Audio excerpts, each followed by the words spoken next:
बिहार में पढ़े लिखे प्रबुद्ध समझदार लोगों का ये भ्रम हो गया है आपको कि हम तो किसी तरह यहाँ बचे हुए हैं, धंधा पानी चला रहे हैं, डॉक्टरी चल रहा है, बाल बच्चा बाहर पढ़ लेगा, यहाँ जो होता है होने दो बिहार में।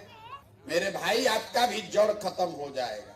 हम गांव में देखते हैं बहुत प्रसिद्ध लोग, बड़े लोग, बड़ा बड़ा घर बनाया है, खंडहर हो गया, सब बाल बच्चा चला गया।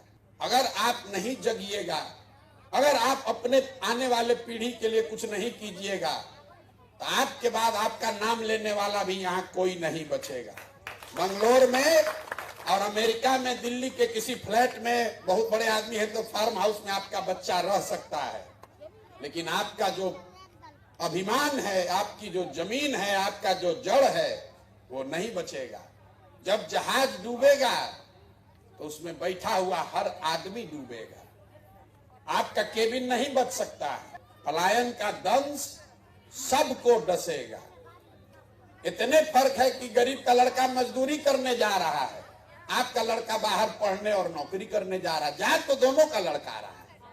कोई ऐसा परिवार हमको नहीं मिलता है जहां माँ बाबूजी, बाल बच्चा, बेटा तीनों पीढ़ी एक साथ रह रहा है। किसी परिवार में अब ये दशा नहीं बची। जिसका लड़का है वो अपना बाहर पढ़ रहा है, अगर पैसे वाले का है।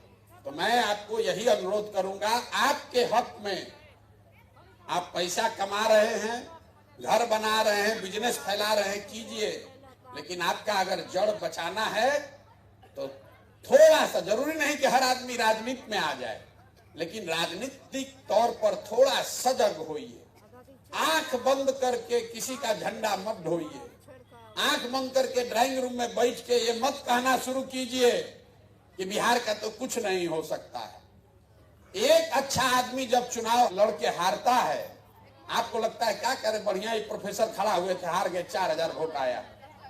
एक अच्छा आदमी हारता है तो हजारों अच्छे लोगों की ताकत, उसका विश्वास हिल जाता है कि भैया राजनीति हमारे लिए नहीं है। इसलिए कोई अच्छा आदमी खड़ा होता है तो आपकी इतनी जिम्मेवारी है, उसको एक ही वोट आपका है, कम से कम उस एक आदमी को तो वोट दीजिए। आप कह रहे कि जीत नहीं रहा, अरे भाई जीते हारे तुम अपना एगो वोट तो उसको दो। इतनी जिम्मेवारी तो आप अदा कर सकते हैं। लेकिन आप भी सोच रहे कौन सरकार बनाएगा, हमारा वोट कहीं बर्बाद ना हो जाए। अगर हर आदमी यही सोचेगा कि कौन सरकार बनाएगा तो जितना लुटेरा लंपट है वही सरकार बना रहा है, उसी को आप वोट दीजिएगा।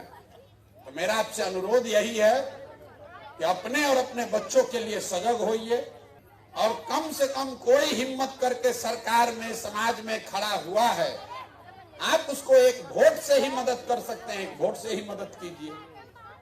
पैसा आपका नहीं चाहिए किसी को, लेकिन कम से कम एक बार इतना तो कीजिए कि भाई हमारा एक वोट बर्बादे सही, लेकिन इस आदमी को देंगे। आप गलत आदमी को मत सपोर्ट कीजिए, नहीं तो आज नहीं तो कल वो आपको नुकसान होगा।